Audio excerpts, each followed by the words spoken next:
Welcome to the Fabulous 413. I'm Monte Belmonte. It's opening day for Major League Baseball. The Red Sox playing the Orioles at Fenway. As a kid who grew up nearer to Boston, that area is solidly Red Sox territory. But I acknowledge that the 413 has divided loyalties.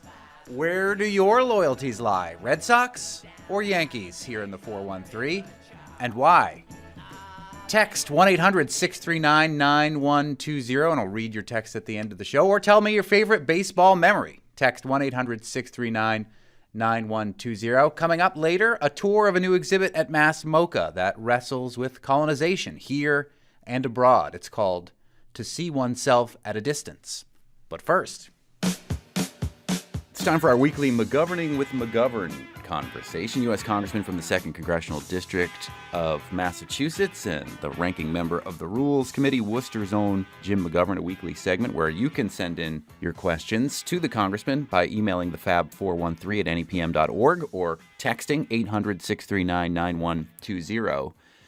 The nation is once again reeling with another tragic school shooting in Nashville. And our first question comes from listener Tom Bassett, who says, Congressman Jim, what's it going to take for Congress to pass a ban on assault weapons, twist some arms to unclog the brains of those that deny the ban that was in effect until 2004 that reduced the number of deaths? Are we going to start taking action to save our species? Prayers and condolences to the families of shooting victims are not going to help prevent the next death. Why don't any media show the reality of the shootings, the blood-splattered classrooms, the body bags?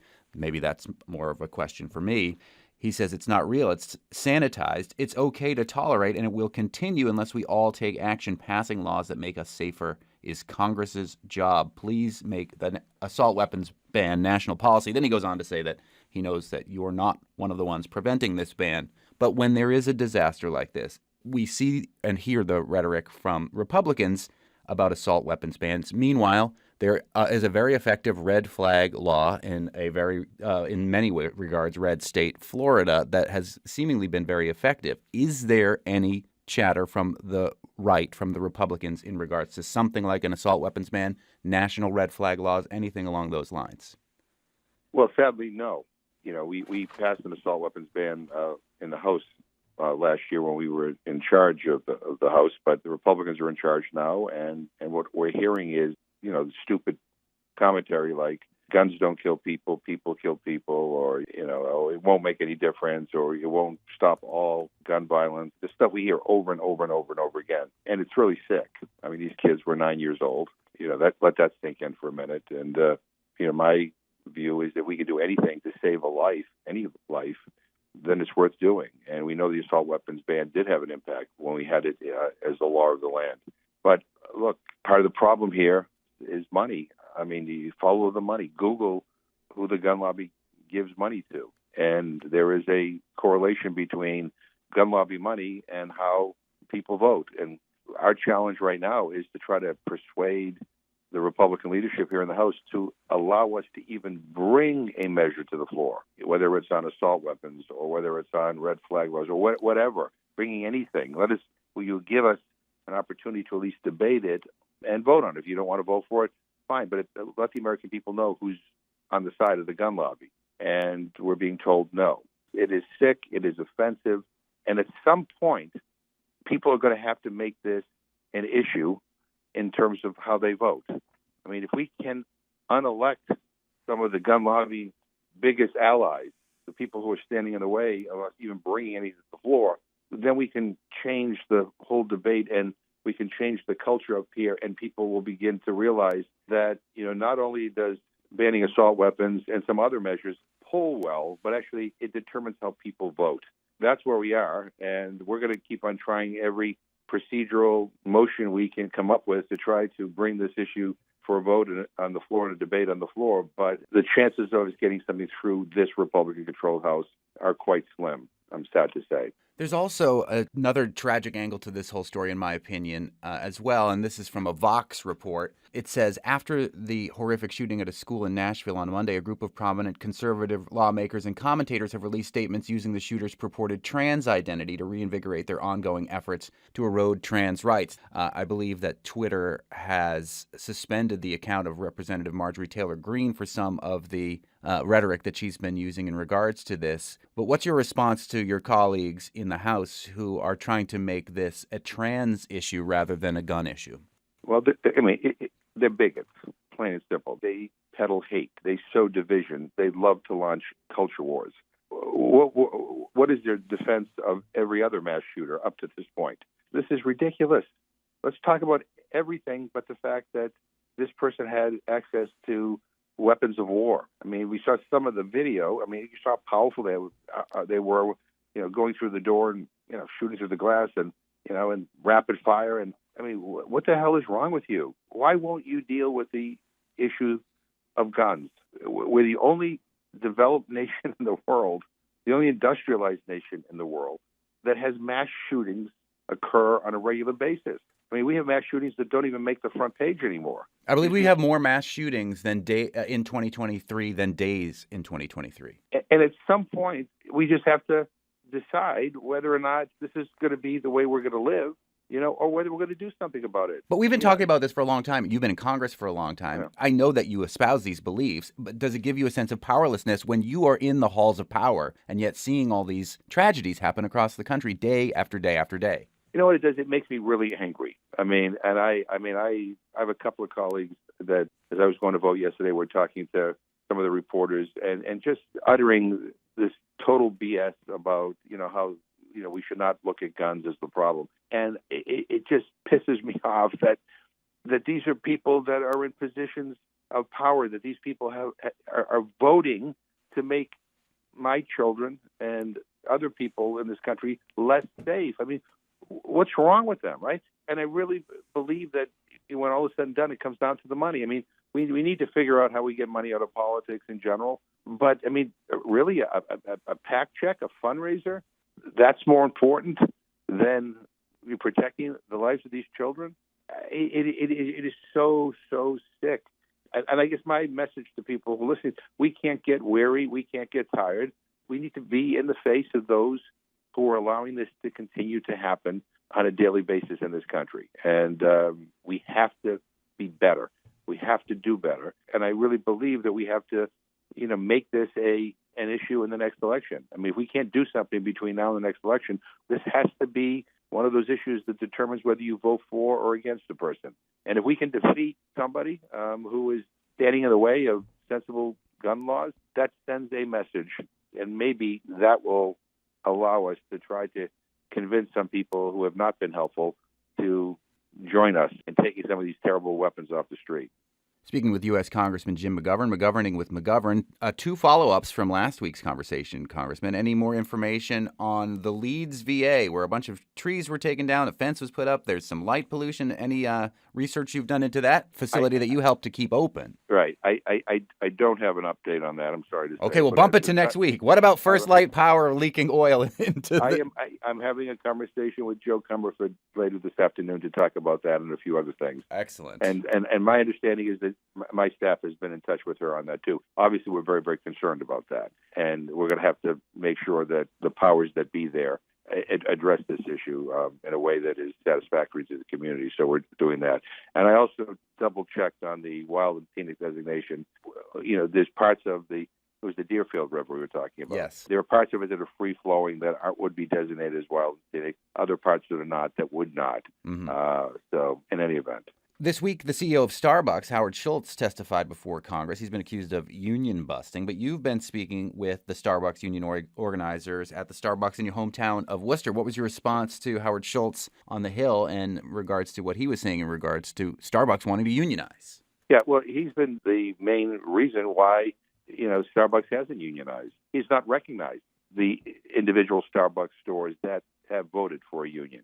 And I personally believe that's unconscionable. I mean, workers ought to have a right to organize if they want to. And clearly the people at Starbucks wanted to unionize because Mr. Schultz was lessening their hours, trying not to pay them benefits, trying to find ways for his bottom line to increase and his wealth to increase by exploiting many of his workers. And so I'm on the side of the workers. I think they're doing the right thing. I think ultimately they'll prevail.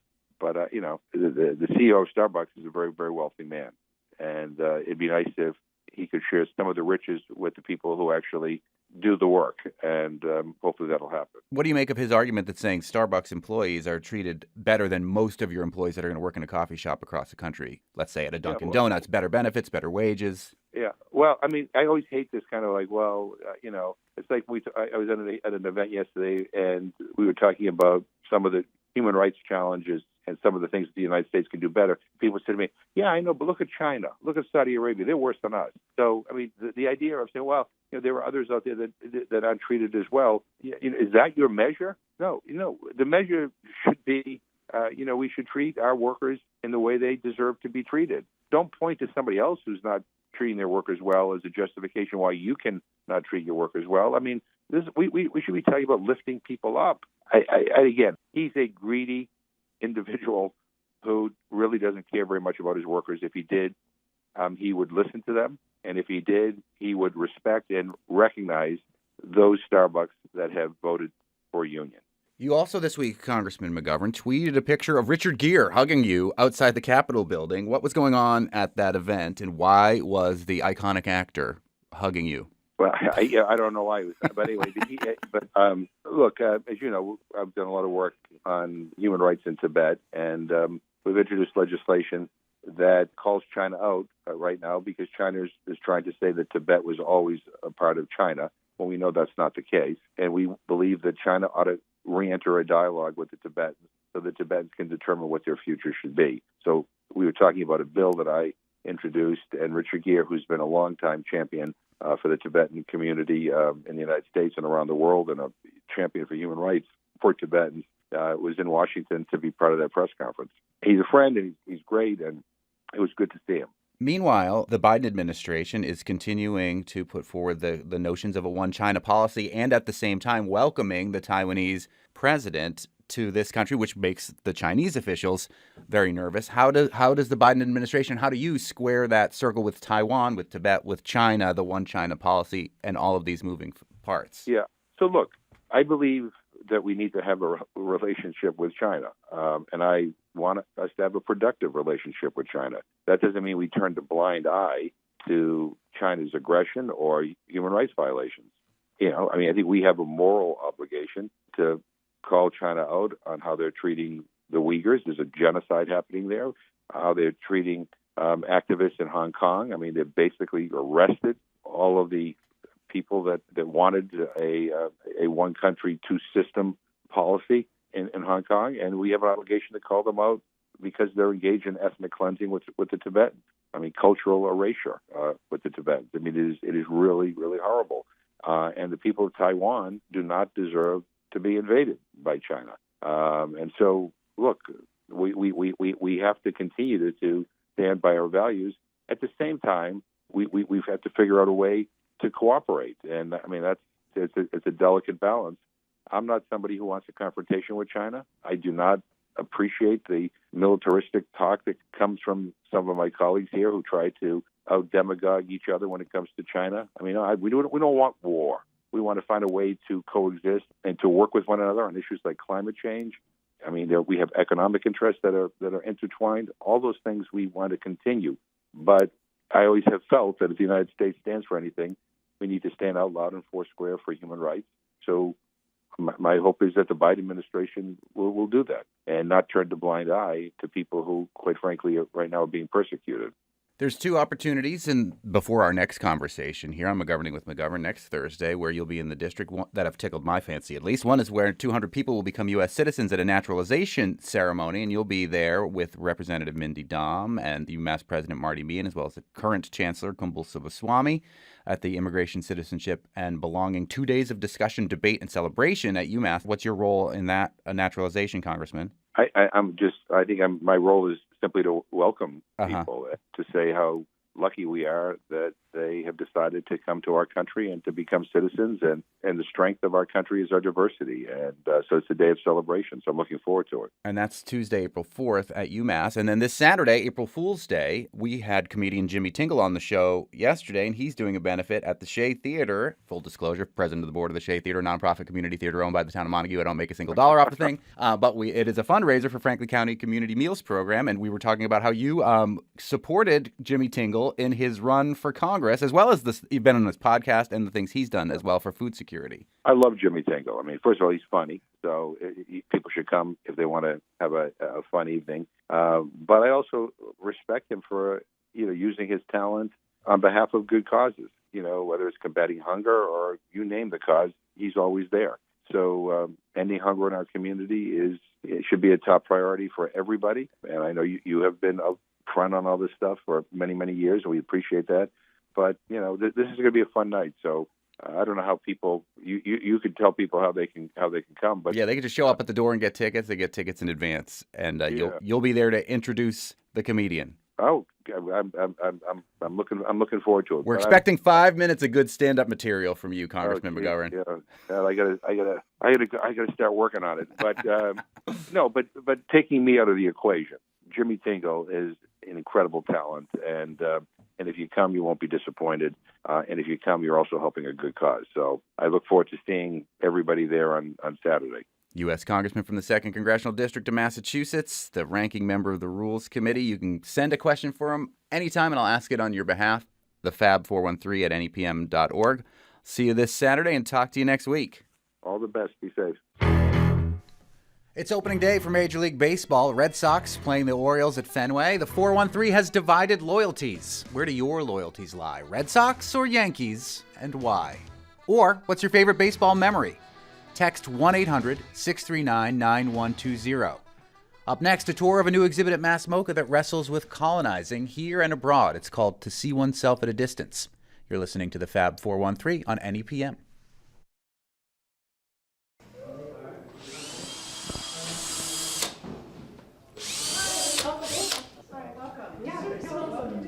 Oh, thank you.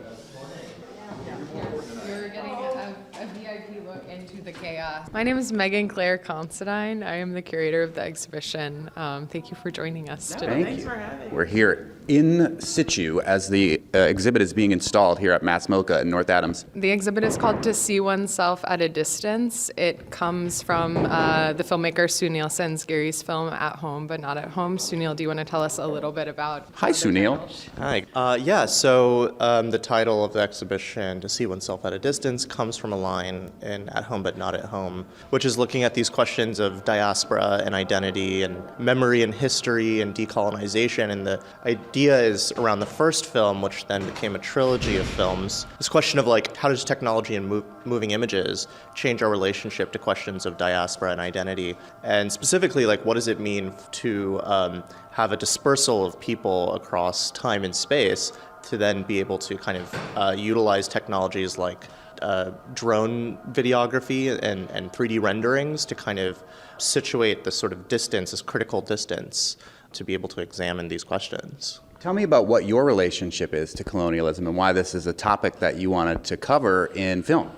Yeah, so my father's family is from India, and specifically Goa, a region in the south of India, which was colonized by the Portuguese for over 400 years. My father lived through both the independence of India in 1947 and the liberation of Goa, his home state, in 1961. And so he has these very specific memories of living under Portuguese colonialism. And colonialism is something we think of as in the past, as something that is, so far distant. But my one generation behind me is someone who lived under the direct. There's photographs of him in Portuguese uniforms and things like that. And the memories are not.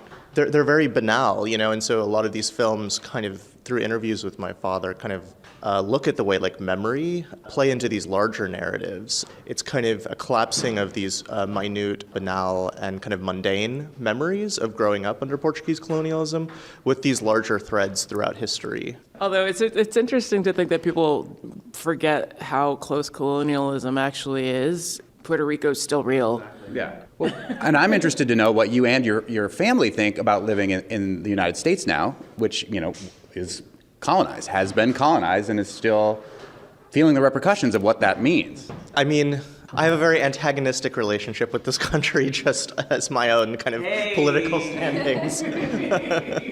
Where that comes into play, though, is pushing these questions of relationships to the past, and understanding the past is not so far gone as we think it is. So there's this banner that we have hanging in the installation over here. Let's go look at it. Right, yeah, we can go look at it. That's what's fun about being at the museum here at Mass MoCA. We can see it while it's happening. We're in space. Yeah. We're moving through dimensions. Yeah.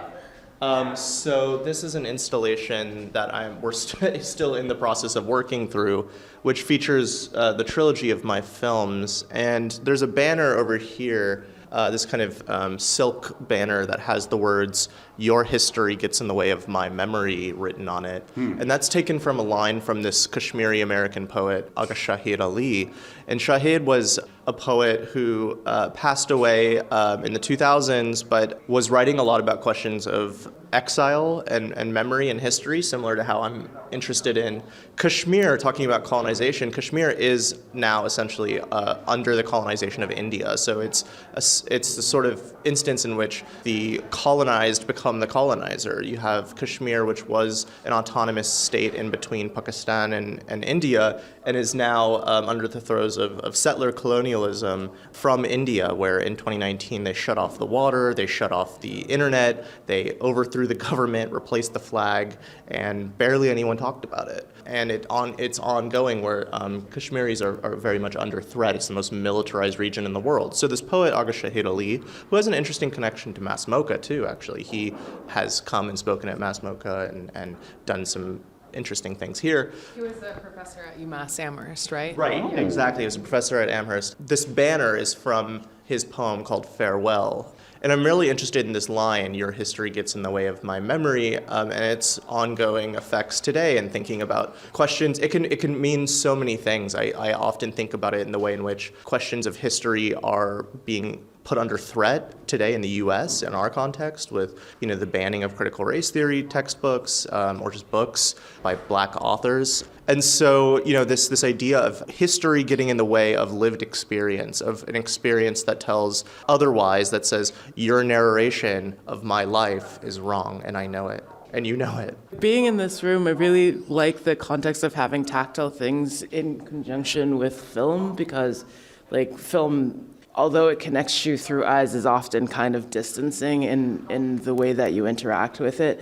You're at a good time, Khalees, because this is a really tactile film, right? Yes. Suneil, can you talk a little bit about how you made that sequence? Yeah, there's some gorgeous, what look like high-definition shots of what may be a jungle or the ocean, but then there were these whited-out faces of talking heads. Yeah, so that's a scene where basically I was hand scratching these 16 millimeter. Particularly one of them was an interview with the foreign affairs minister in India at the time in 1961, and he's talking about India essentially coming in and helping to liberate Goa, right, which was under Portuguese rule. And he has these incredible lines. I mean, he's just so clever and smart, and he's talking to this British interviewer, and the British interviewer is like, "Well, why do you think violence is okay? I thought you guys were condemning violence. Aren't you guys all about nonviolence?" And he's like, "Well, violence is bad, but slavery is worse." I'm sure the British will understand that, And so it's just this incredible sequence, and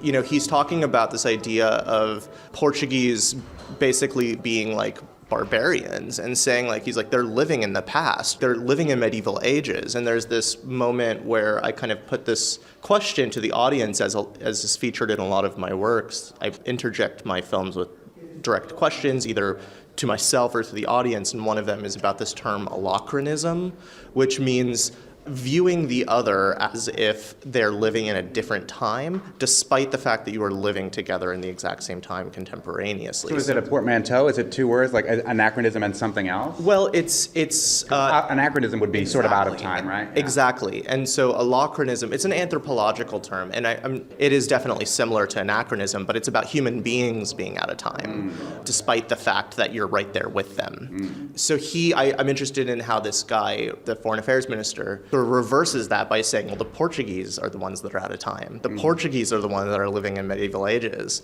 It's something that Aimé Césaire does in his discourse on colonialism, where he says, colonialism brutalizes the colonizer. He says colonialism works to de-civilize the colonizer because of how much it turns the colonizer into a brute.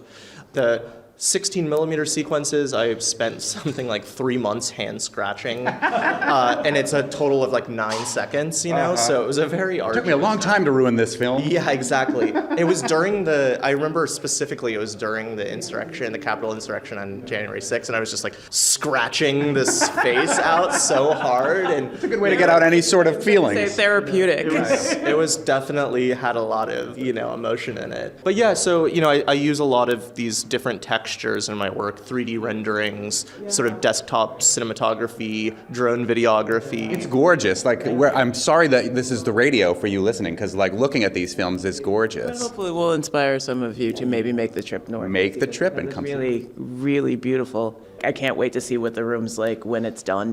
Yeah, me too. Suneil, can you tell them a little bit about our event at the Clark on April 28th? Absolutely, yeah. So on 27th, I think, right? Yes, yeah.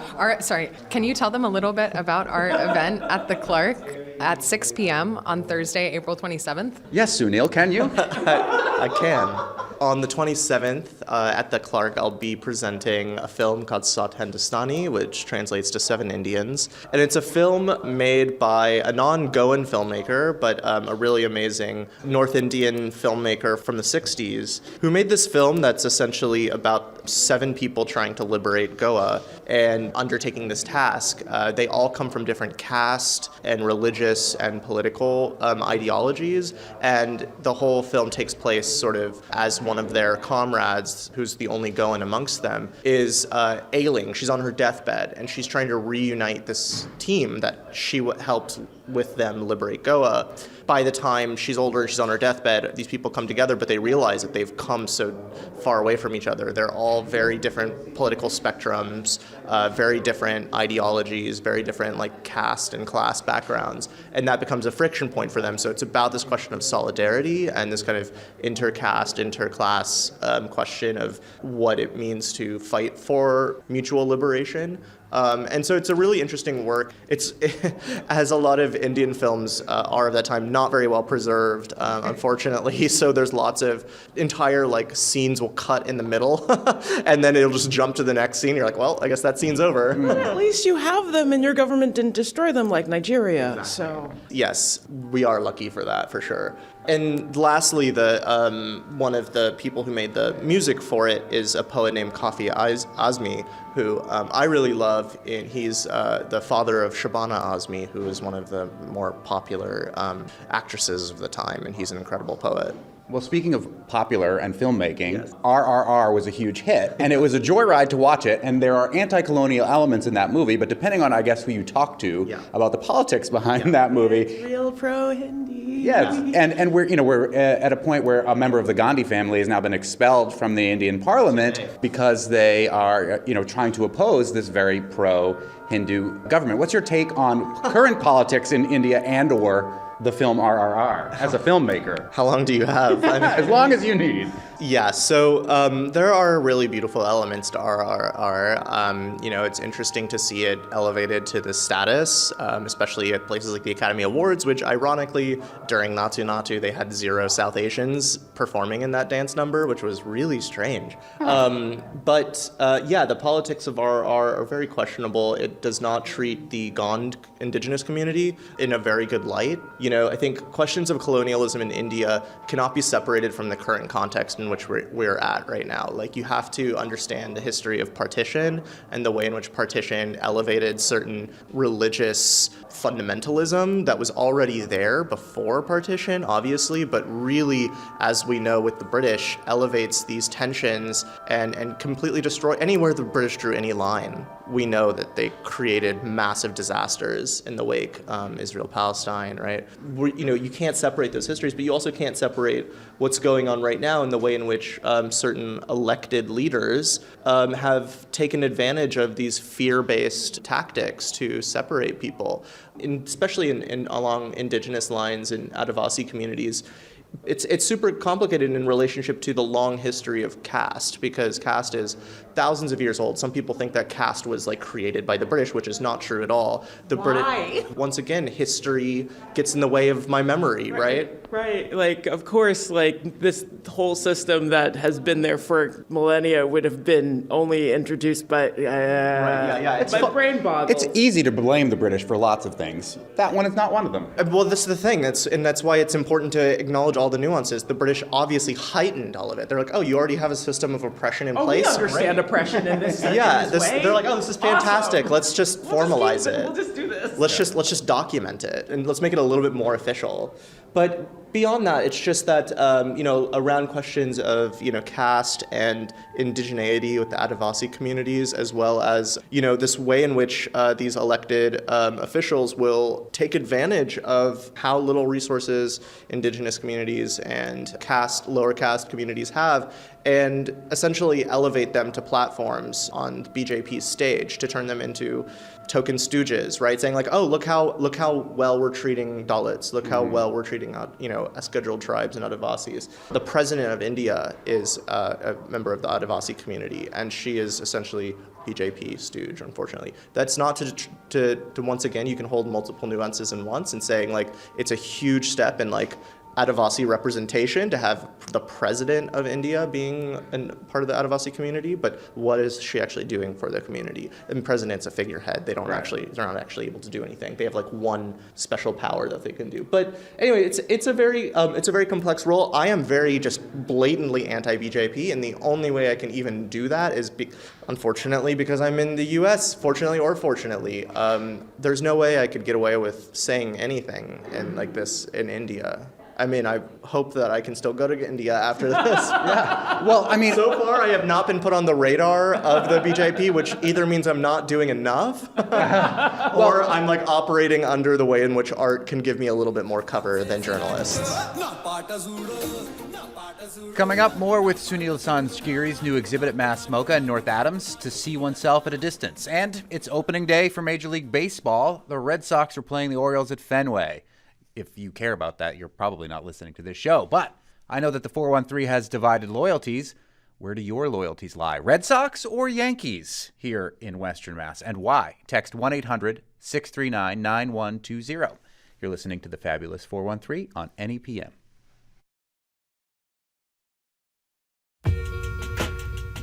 Welcome back to the Fabulous 413. Here's more of our tour of the new exhibit at Mass MoCA in North Adams, To See Oneself at a Distance, with artist and filmmaker Suneil Sanzgiri.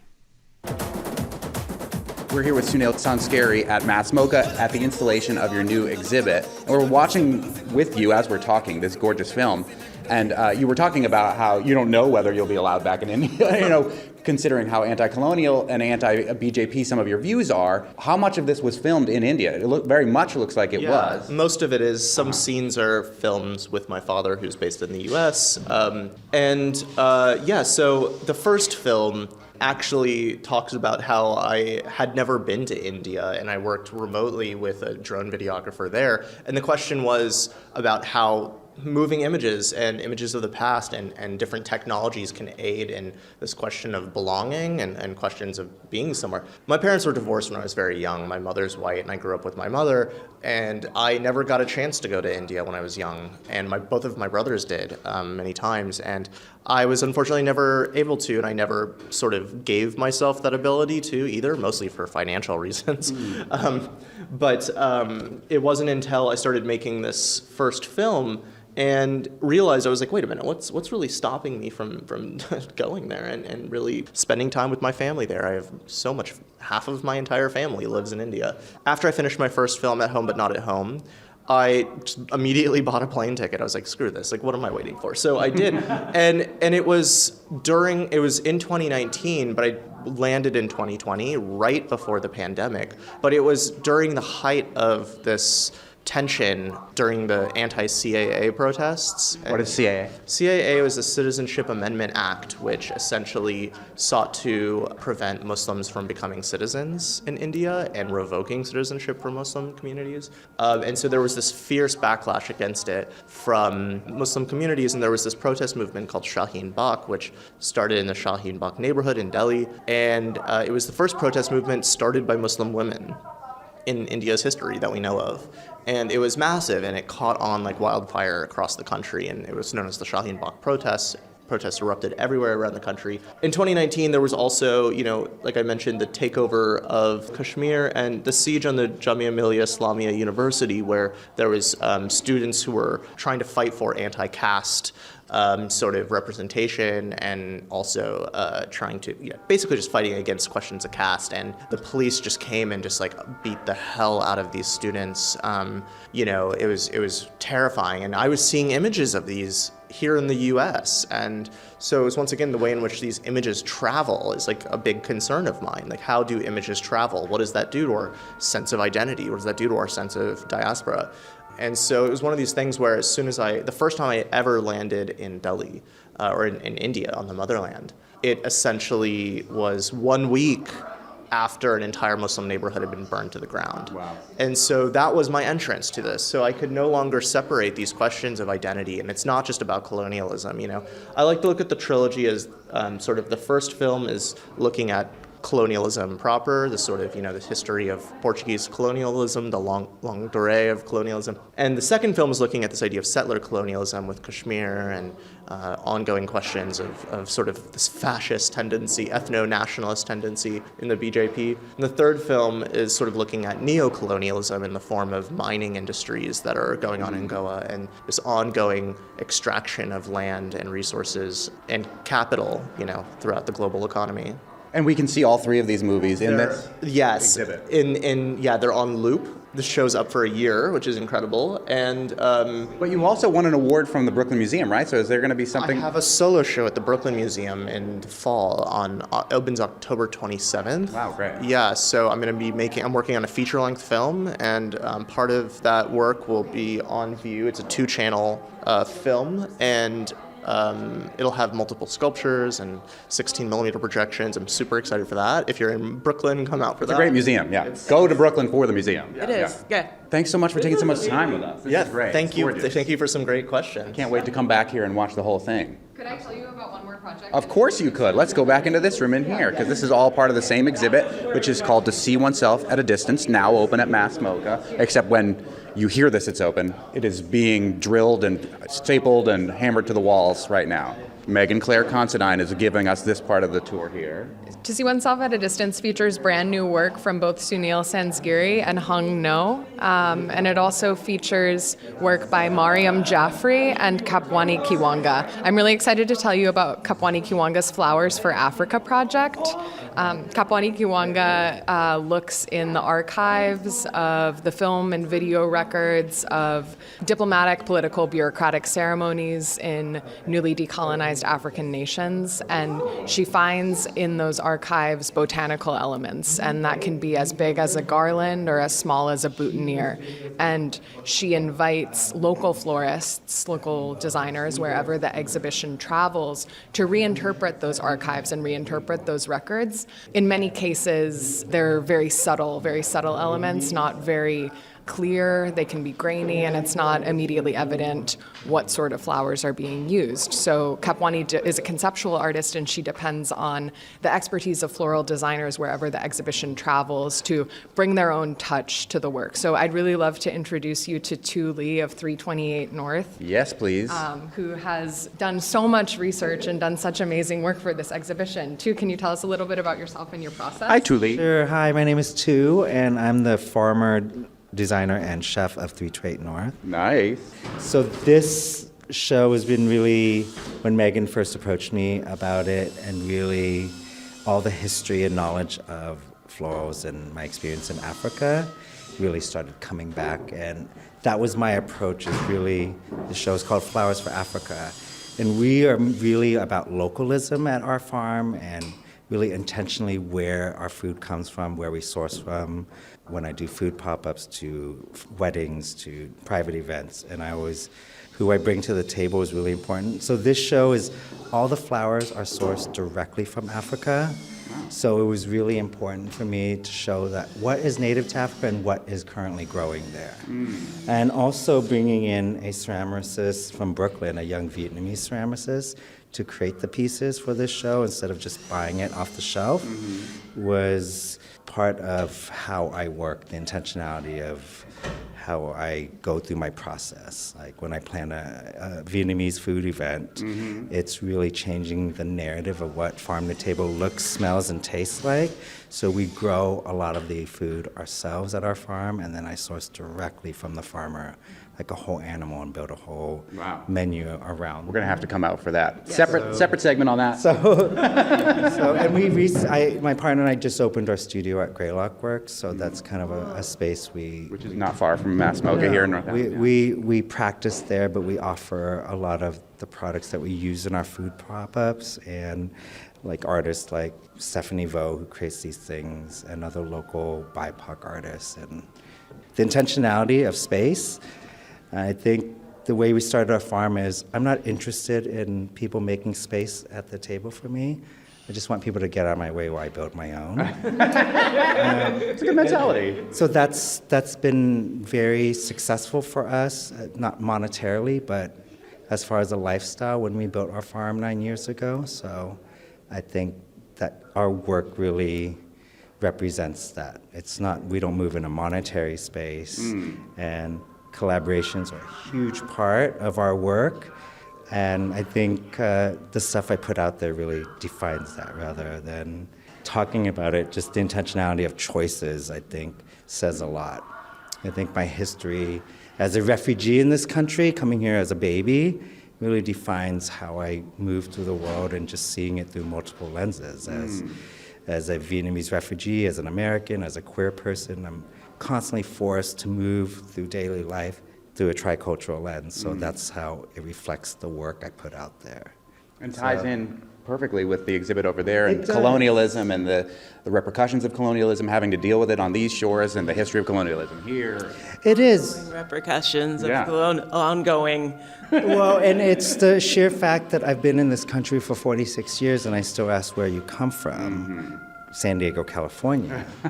But no, where do you really come from? Right. So and even my nieces and nephews who have children who were born here, are still having to deal with those things. So in lieu of challenging people's notion, for me, it's just creating my own space and bringing in the people who I feel can share that space with me. So I can't wait to check out your farm and all the food that you're doing there. The farm is really great because 328 North, we also offer a recipe, because when we started a CSA during COVID, it was a recipe-based CSA where I'm like, this is bitter melon, here's a recipe to cook it. This is choy sum instead of spinach. Here's how we do it. That was the intention of what my partner and I did, of like, instead of like, you're not doing it right, we'll just show you how we do it. That's the lecture, because it's taking time to correct people. I'd rather use that time to create what we're doing. Capuana's work it speaks a lot to me, because I do a lot of work that dries over time, and people hire me to do installations, and it's there for a long time because of the drying of it. That's something that we didn't mention, but is a key element of the project. The exhibition will be up for just over a year, and the floral arrangements that Tu has constructed will dry over the course of that time. We can watch them slowly die, depending on many times you come to the museum. It's less about in a beautiful way. Yeah, exactly. And I think Kapwani's project asks us to really think about the labor and care necessary to sustain freedom and liberation. I could take more of a snapshot of how it smells in here now. It does smell great. Go close to your radio right now and sniff. Over the course of the year. You'll be able to smell it. Because it's going to evolve in a really interesting way too. Yeah, I'll tell you a little bit about sort of a centerpiece in the exhibition. We have Kapwani's Flowers for Africa, South Africa, and this is a garland that was hung over St. George's Street in South Africa in 1911. And she found an image of it and has shared it with Tu. And Tu, do you want to talk a little bit about your process of constructing this garland? Well, I've been to South Africa before, and I know St. George Street is a famous highway now, a century later. So it's very interesting to see that image and recreating it. But how I work is, again, scents are really important to me, textures, but knowing the native plant of acacia, how many dozens of species are available in Africa, if not more, that I thought it was really important for me to find farmers in Mozambique and Kenya that grew these varieties. And it was important for me to use them in here because the smell is really important in anything I do. All the senses really. You can't really smell it through radio, but Use your imagination. That's what the best part of radio is. So- You can smell and see it. Yeah, I mean, it's green and it's floral, but there's like this little bit of sweetness to it, like almost like a really light, like wininess. It's wonderful. But the one thing about African florals, like a nation as a people, it's not homogeneous. There's diversity in one type of species of plant. But also it says a lot about resiliency. Like these proteas that grow on the Cape, naturally their land would burn first and then they come up. That's just a natural occurrence in where they grow. And then they'll dry beautifully, but that was how it is. But a lot of these plants in Africa, the resiliency of an entire year, flooding, drought, wildfires, and then it all starts over again. I just feel like that's a great metaphor for the materials I use, is the nation I'm representing in this work. Thanks to Tu Lee of 328 North in Williamstown and filmmaker Suneil Sanzgiri. Their exhibit To See Oneself at a Distance is open now at Mass MoCA in North Adams. Despite the cold temps today, it's a sure sign of spring that opening day for Major League Baseball is here. The Red Sox playing the Orioles at Fenway. The 413 has divided loyalties. Where do your loyalties lie? Red Sox or Yankees, and why? Text 1-800-639-9120. You're listening to the Fabulous 413 on NEPM.